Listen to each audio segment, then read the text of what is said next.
Hello, this is the class for April the 7th, 2020, and it's the last class before our Easter or spring break for Asia e Africa 1.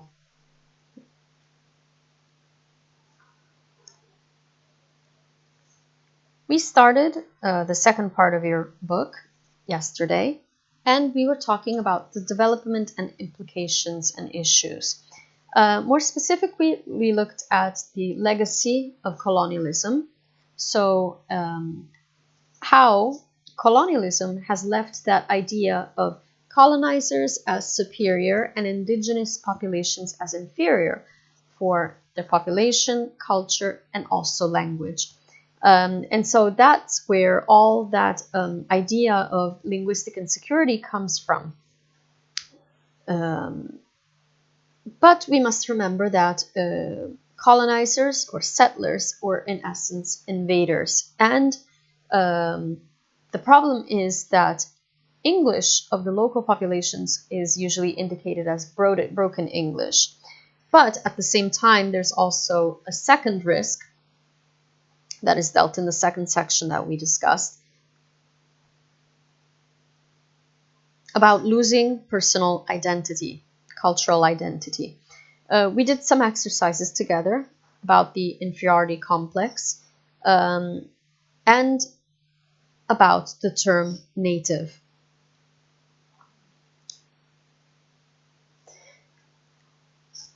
Going to the loss of ethnic identity, we specifically looked at the situation of the United States, where there used to be 175 indigenous languages that have been reduced to about 20 that are transmitted to children. There are several programs that are trying to get these languages back, to teach them to the newer generations. But the thing is that whatever language, indigenous language, is taught at school is never going to be able to replace the usage of a language at home and within a community. And we did some exercises from here. I gave you some questions that you can think about. And more specifically, there was a long quote about the relationship between the European identity and national identity, and about how gaining a European identity might lead to the loss of our national identities. Moving on to today's class, we're going to look at B2, the English Today debate. Before we look at some questions that the book proposes, that the book offers, I want to remind you of the three circles of Cashew's theory. Remember, we said inner circle, the United States, Great Britain, Australia, Canada, and those are norm providers. It means that they give the norms that should be used by whoever wants to learn English, especially the outer circle. Remember, the outer circle are those languages that use English in an institutionalized way. So it's school, government, laws. And if the inner circle is norm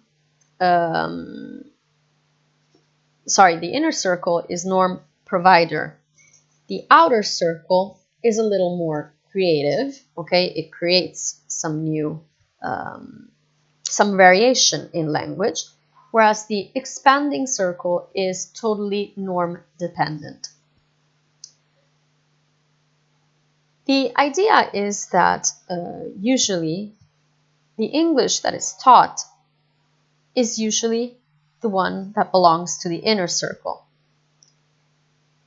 Okay. So this means that the rules of the inner circle languages are those considered correct. Okay.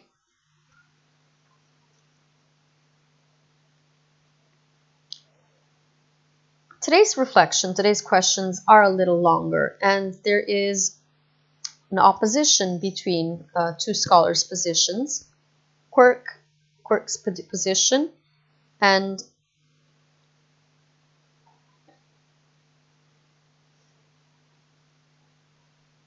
and Kashrus ideas.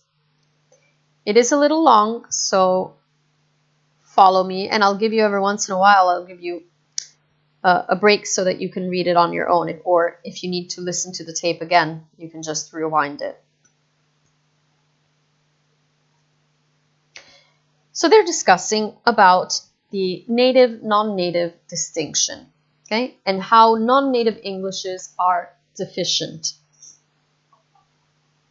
Quirk says, the native, non-native distinction is a valid one because research by Copeters shows that native and non-native speakers have different intuitions about a language.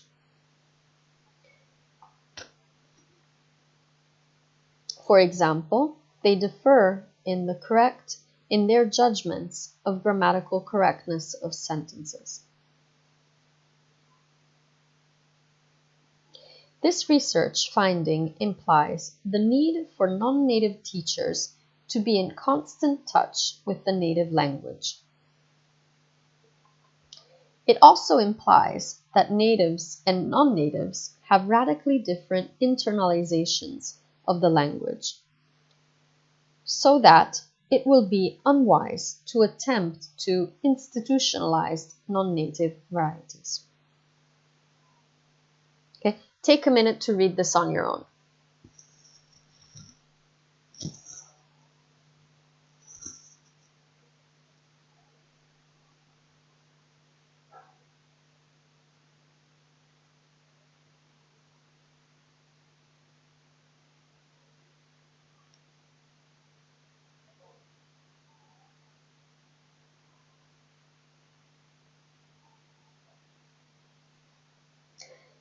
According to the scholar Copeters, it is correct to speak of a native and non-native distinction on the basis of one element. The fact that, according to for a native speaker is better at immediately understanding the grammatical correctness of sentences. It's something that they have inbuilt. They don't even have to study. They have that idea that there's something wrong in a sentence. This is something that non-native speakers do have, but up to a certain point. It is not something natural for them. And that is why this scholar says that non-native teachers, should be continuously in contact and touch with native speakers.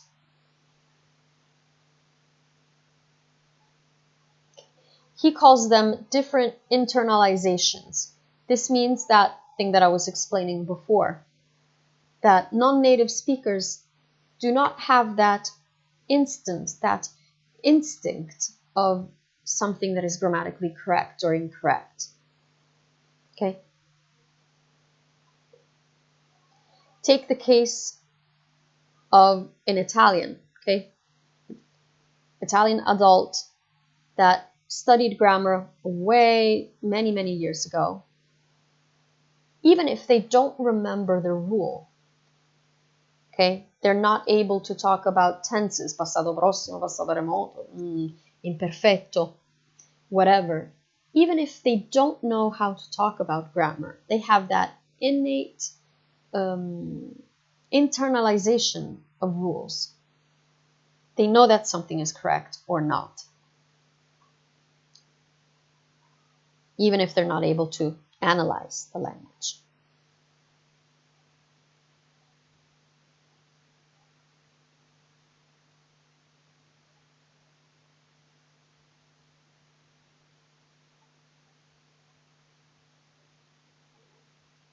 Okay, I'll skip 2, go to something else.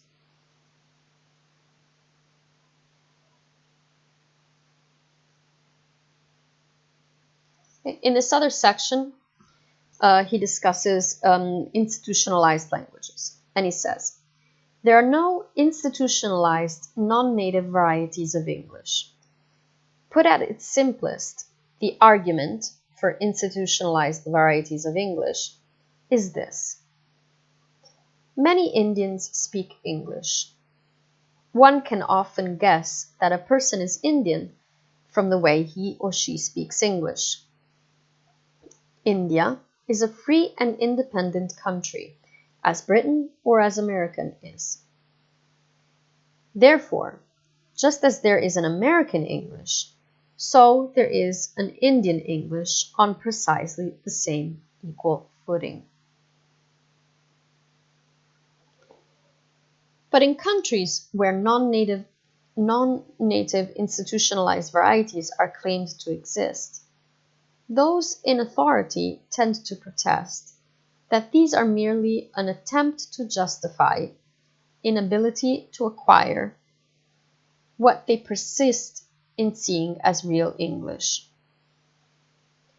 No one should underestimate the problem of teaching English in such countries as India and Nigeria, where the English of the teachers themselves inevitably bears the stamp of locally acquired deviation from the standard language,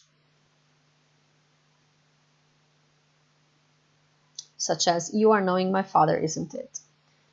The temptation is great to accept the situation and even to justify it in euphemistically sociolinguistic terms. Take a minute to read this one silently.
Okay.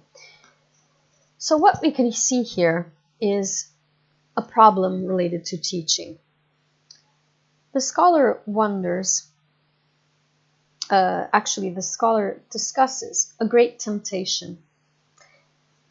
Temptation is to say that altogether these new varieties of English should be accepted the way they are. Okay. So what the scholar is saying is that he's afraid that this social linguistic idea of accepting Englishes the way they are is not correct. Okay, so he constantly puts emphasis on the role of English teachers that bring their idea, their variety of English into schools. So the problem here is, what should we teach? Should we bring in mother tongue teachers from the inner circle? Okay, because they have to teach proper English, or should we start accepting local teachers that inevitably carry some aspects of the variety of English that they have learned and so are going to teach as a consequence?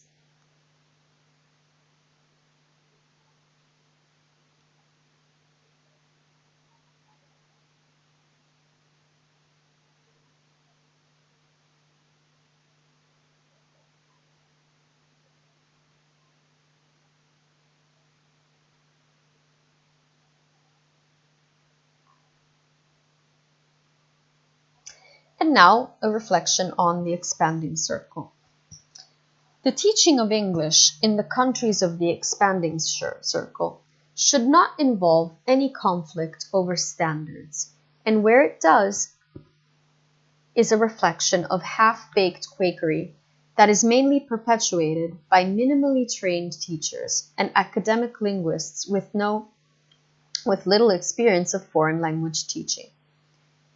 Just because, for example, the use of the phrase several informations is intelligible, this is no reason to ignore the incorrect use of an uncountable noun.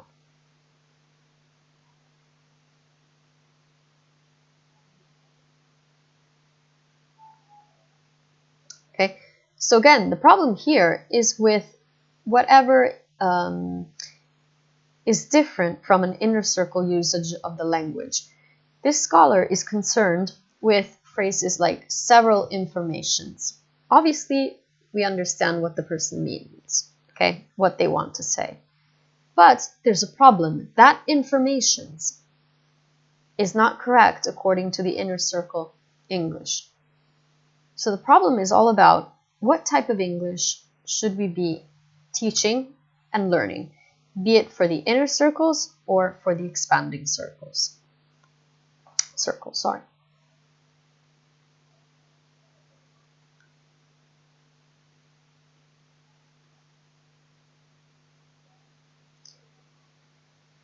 And so, what does Quirk conclude about this? If I were a foreign student, paying good money in Tokyo or Madrid to be taught English, I would feel cheated by such tolerant pluralism. My goal would be to acquire English precisely because of its power as an instrument of international communication. I would be annoyed at the equivocation over English, since it seemed to be unparalleled in the teaching of French, German, Russian, or Chinese. Okay, take a minute to read that one again.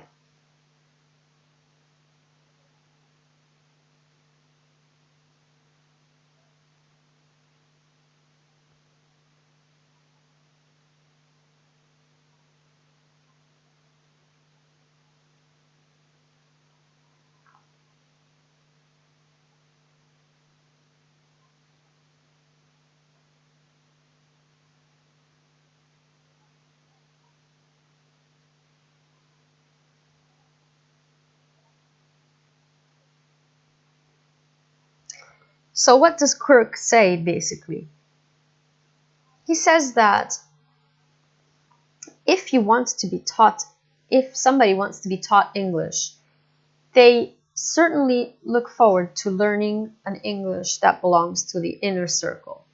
Okay, it's usually British English, but let's say an inner circle in general. It is true that English is the instrument of international communication, but at the same time, Quirk concludes that it would be better to, or at least it would be expected to learn an English that belongs to the inner circle.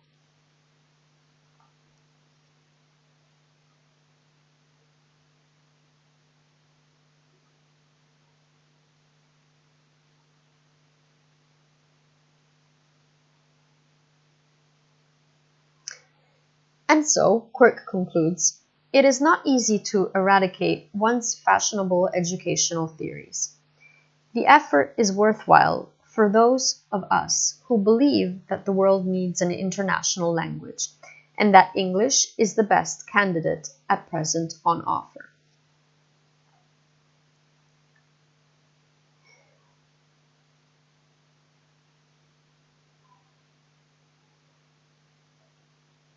So, Quirk's deficit linguistics position concludes by saying that we should take into consideration all these ideas if we want to look for an international language. Okay. When we consider English as the international language, there are some factors that have to be taken into consideration. And it is what English should we be teaching and learning? And how, and if, to what extent, we should be accepting what is considered outer circle and expanding circle English mistakes. Should they be considered mistakes or not? Okay.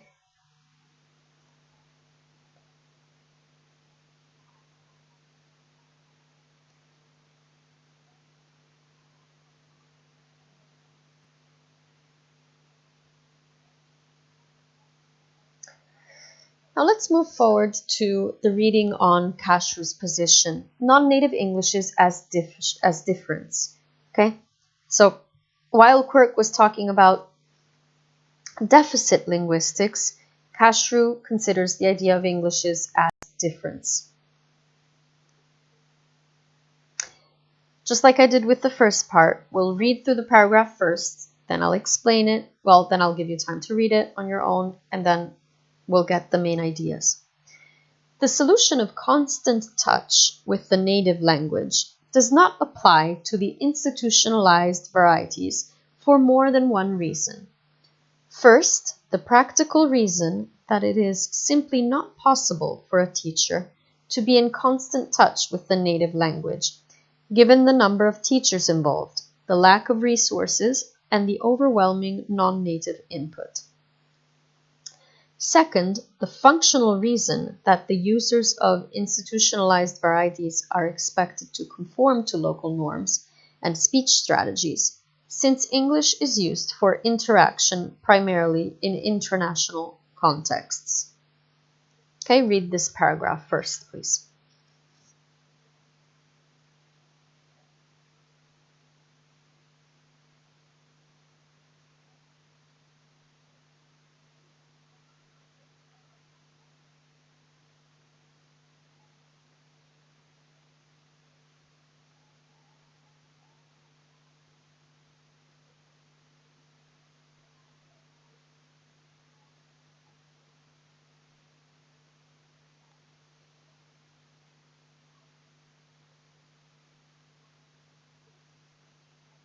Okay.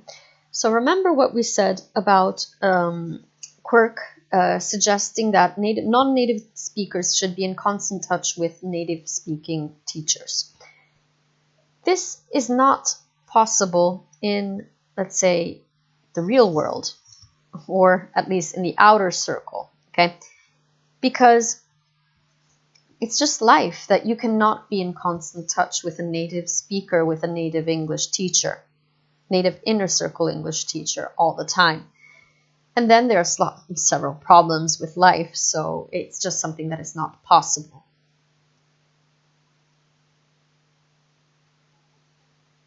Plus, whenever English is being used within the nation, okay, within an outer circle nation, it has to use the local norms and speech strategies that belong to that nation, okay? So if you are using English in India for international purposes, you're certainly not going to use American English or let's say standard British English, okay? It always uses aspects that pertain to the local variety of English.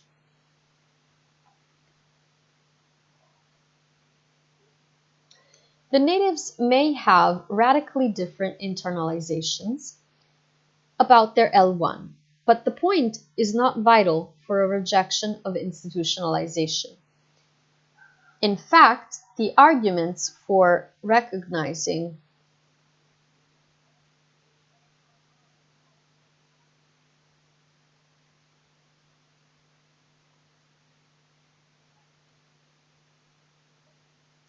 in fact, the arguments for recognizing institutionalization are that non-native users of English have internalizations which are linked to their own multilinguistic, sociolinguistic, and social-cultural contexts.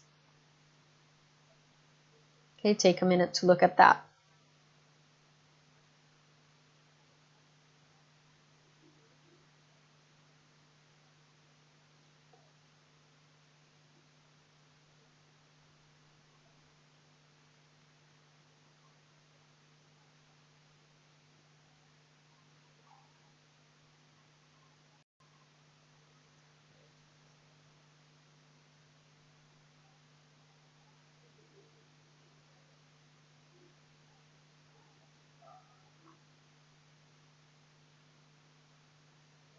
Okay, so what is he saying here? That even if people who use English in the outer circle have different types of internalizations of rules.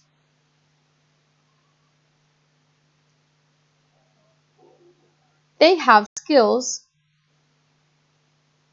or internalizations that are linked to multilinguistic or sociolinguistic or social cultural context, meaning that it is true that they do not have intuitions about the grammaticality of English, but they do have intuitions that they get from the context in which they live. That is not monolinguistic, it's not English only, but multilinguistic. And that certainly helps when you have to discuss the grammaticality of a language.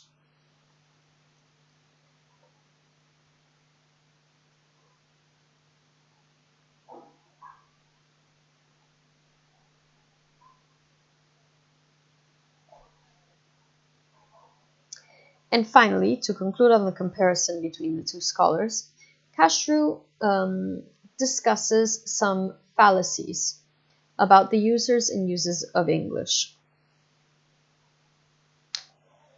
According to Cashrew, Quirk is wrong when he says, okay, sorry,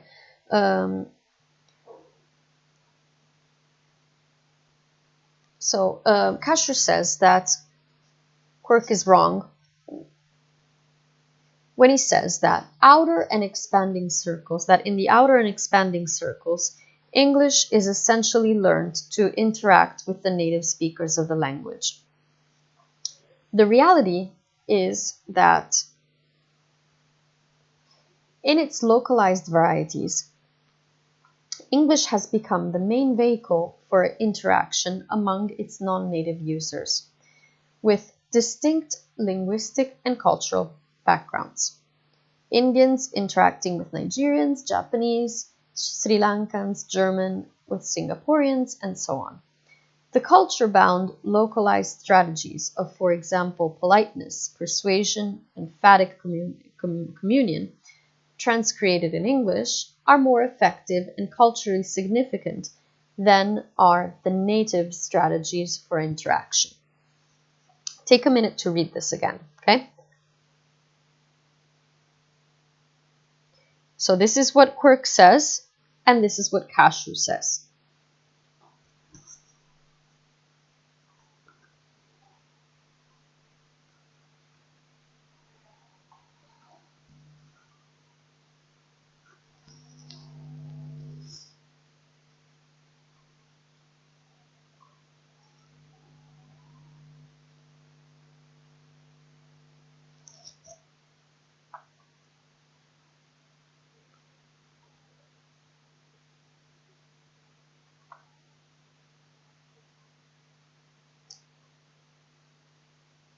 Okay, so Quirk basically says that one learns English in the outer circle or expanding circle because they want to interact with native speakers from the inner circle. According to Cashrew, the reality is totally different. English is not just learned because people want to learn to talk with people from the inner circle. English is used as a means of interaction among its non-native speakers. Okay, it's used as a lingua franca. And each population has its own linguistic and cultural background. These culture-bound aspects that everybody has interact and interfere with the use of English. Okay? Every population has its own politeness strategies. Every population has its own ways of persuasion. And these cannot be got rid of. When you speak a language, you carry your own culture with it. And there's nothing to do about that. It's not neither right nor wrong. It's just there, and it influences the way not only you speak, but also how you receive, how you understand a language. Okay? Just a case that I was talking about the other day with the Comparate 2 course. We were talking about something that is called turn-taking in communication. Just consider that with Native American speakers, between the moment in which one speaker finishes talking and the hearer starts talking, there are 2 seconds, 2 full seconds. Okay? One stops talking, the other person starts talking after 2 seconds. And that in communication and in interactional linguistics, in communication linguistics, is a very, very long time. Now, consider the Neapolitan or the Italian culture in general. We definitely do not wait 2 seconds. Okay? Our time is about like 0.5 seconds. And this causes overlapping or interruptions. But imagine the interaction where a Native American and a Neapolitan have to interact. And let's say that they interact in English.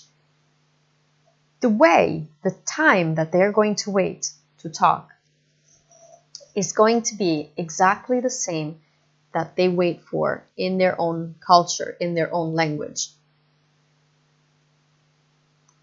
Okay, so we can no longer say that English is learned only to talk with people that come from the inner circle. It is a language of communication, of interaction, and we always have to consider that whoever speaks English carries their own personal, social, and cultural aspects with them for whatever they say or write.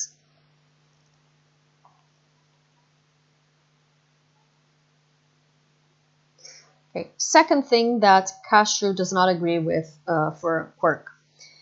Quirk says that English is essentially learned as a tool to understand and teach the American or British culture values, or what is generally termed the Judeo-Christian traditions.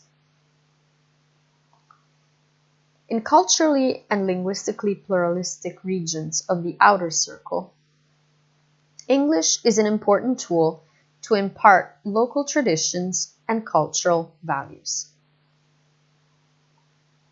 Okay, take a minute to read that again.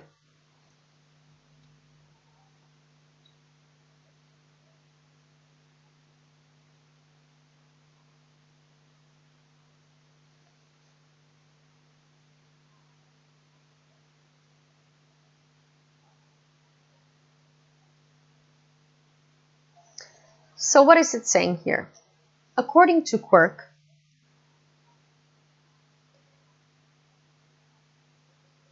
English is a means to transmit Christian traditions or American or British cultural values.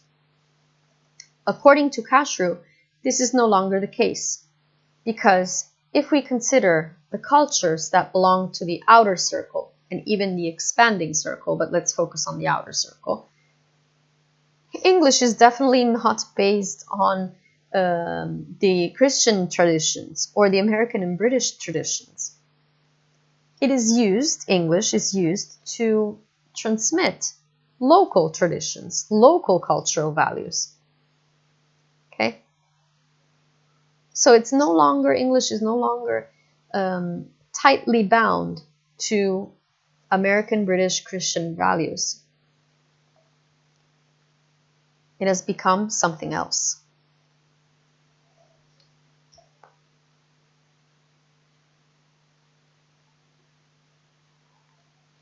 Last aspect, according to Quirk, the international non-native varieties of English are essentially interlanguages, striving to achieve a native-like character. In reality, the situation is, according to Cashrew, that such institutionalized varieties are varieties of English in their own right, rather than stages on the way to more native-like English.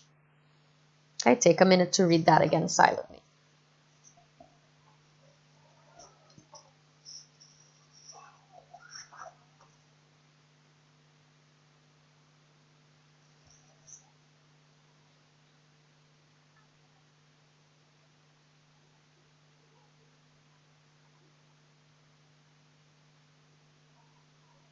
Okay, so according to those who thought, according to Quirk theories,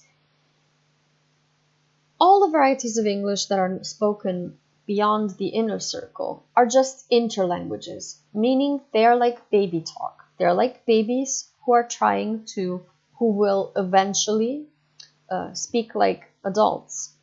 They will get to a native-like character, or at least they aspire to it. Actually, according to Cashrew, the institutionalized varieties, so he's talking about the outer circle, not the expanding circle, are just varieties of English on their own, just like American, Australian, British, Canadian Englishes. So they don't have to reach any other stage. They're not aspiring to become more native-like Englishes. They are Englishes with their own rights.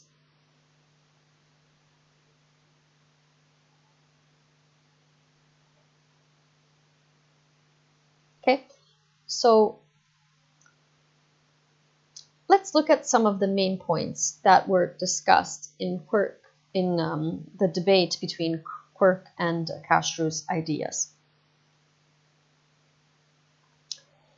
The baseline for Quirk is that non-native Englishes should not be taught because they are considered inadequate. They are incorrect versions of English. So they should not be taught.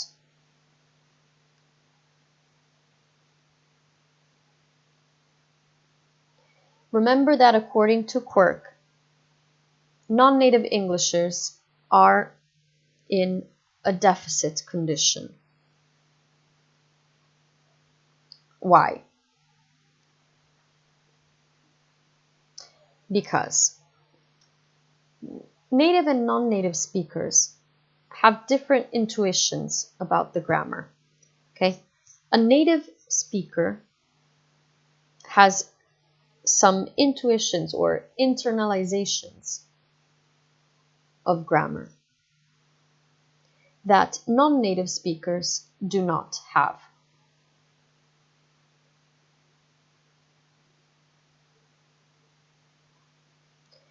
So, according to Quirk, speaking of non-native institutionalized varieties of English is incorrect, is something that will destroy language.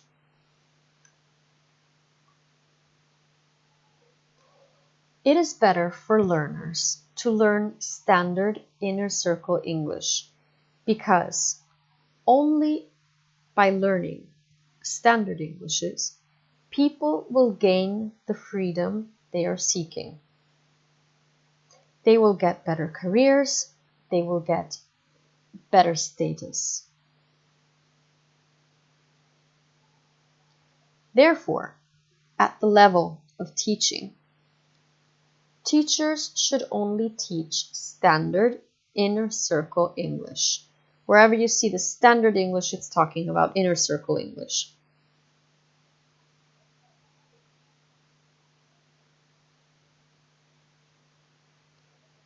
So, according to this scholar, it is impossible to talk about an institutionalization of non-native varieties of English. It is not possible, according to this scholar. It is only a way to justify the fact that people are unable to speak English correctly. And by correctly, I mean inner circle.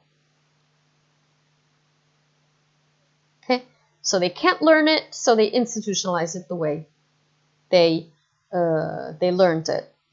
Okay, again, it's not my personal idea. I'm just discussing the different theories.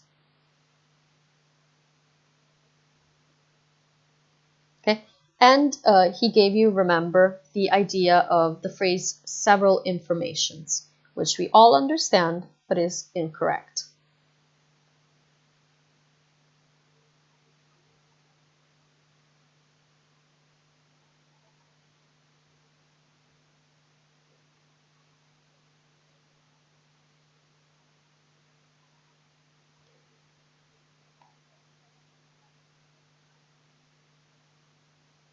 And so, what does Cashrew instead say? He considers non-native Englishes as a difference. According to Cashrew, it is not true that non-native users of English don't have internalizations. What they have is actually a multilinguistic, social-linguistic, and social-cultural internalization of other types of rules. They might have not internalized the grammar, the profound structures of English grammar, but they have other skills that help them understand English.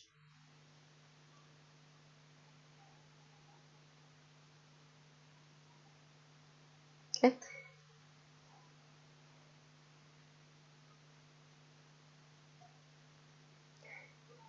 And then we talked about 4 aspects that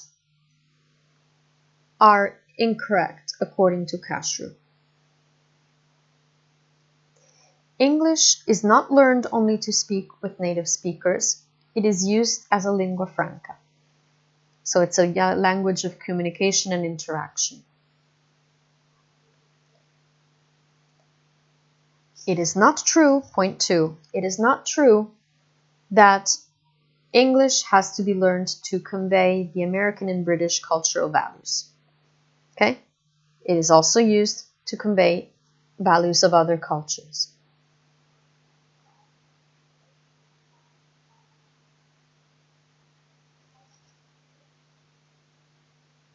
Point 3. Institutionalized varieties of English, the outer circle I'm talking about, are varieties of English on their own. They are not incorrect varieties. They are not aspiring to become more native speaking varieties. They are Englishes in their own right.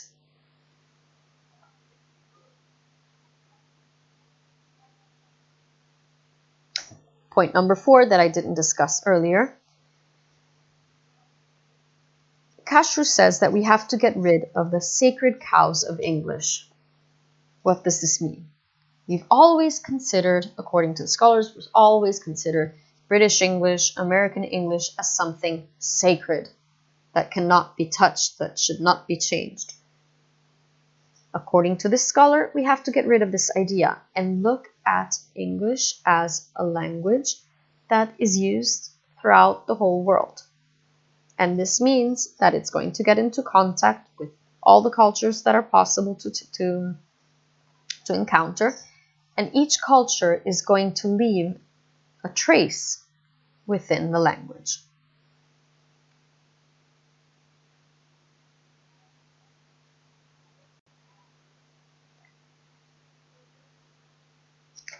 So, if quirk speaks of a deficiency,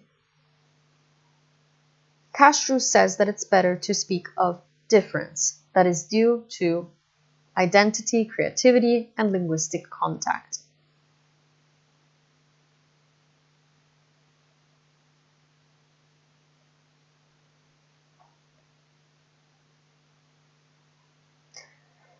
So since this class was a little, let's say, heavy, a little difficult, I will stop it here, and then we will get to this discussion about it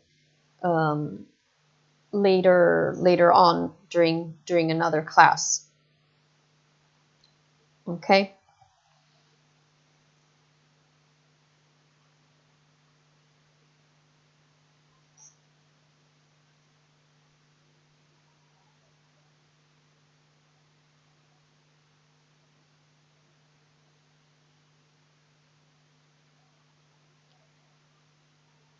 So what did we do today? We looked at section B2, the English Today debate, and the relationship between the inner circle, that is norm providing, and the outer circle, that is more creative, the expanding circle, that is norm dependent.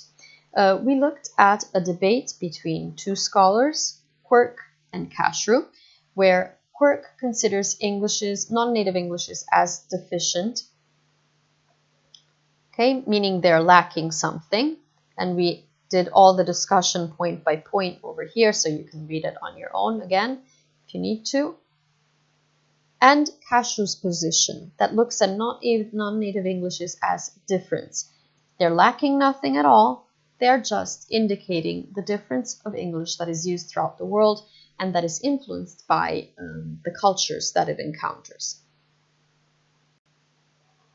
Okay, and I summarized the main points here in the yellow boxes.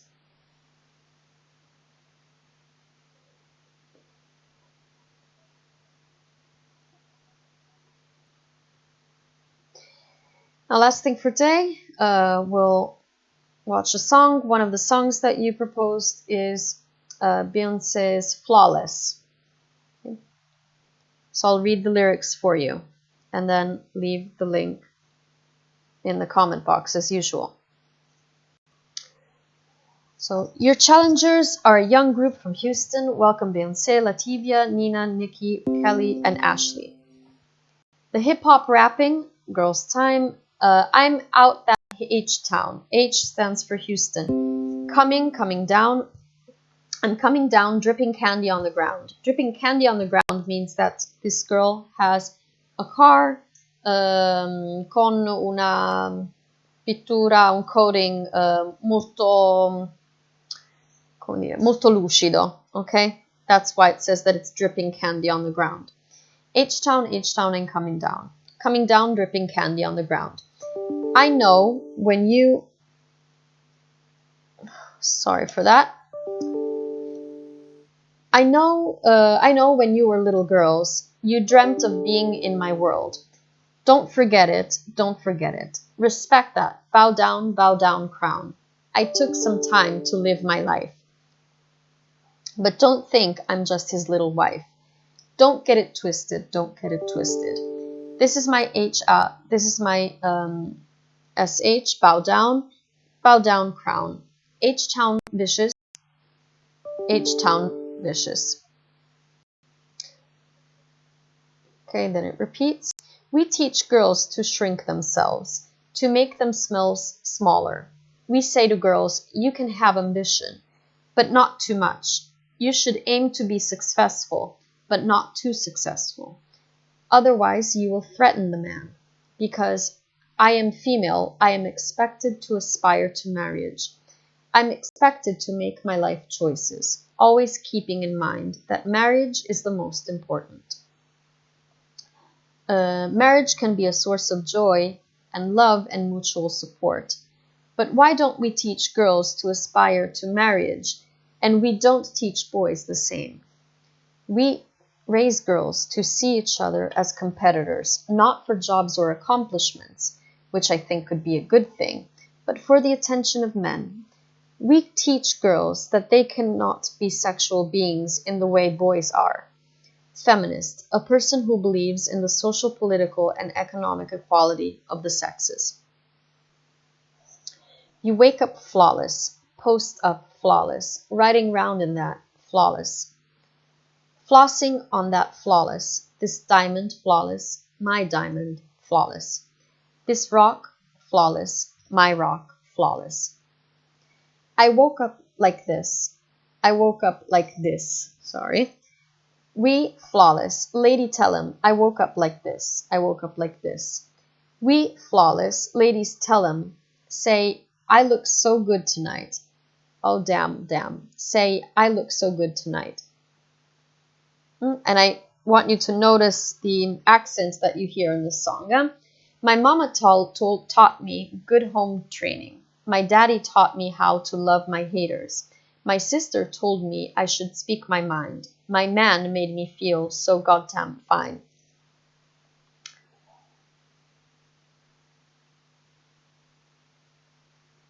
I think this text,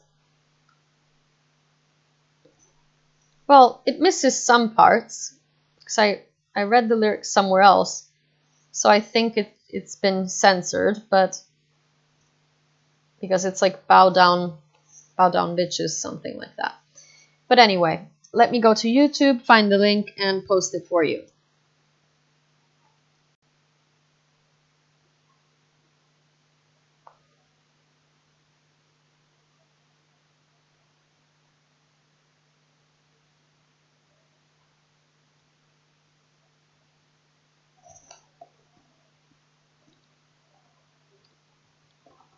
So this is our last class before the Easter break.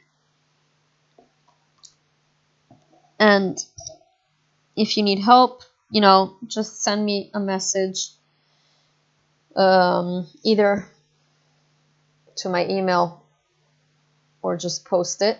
And I hope and I'm expecting to see comments about these two. Your challenges are a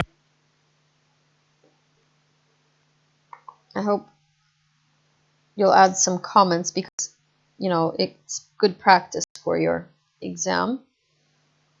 Not something particularly long, I mean. Okay, so this is the only link here. And I'll post it here.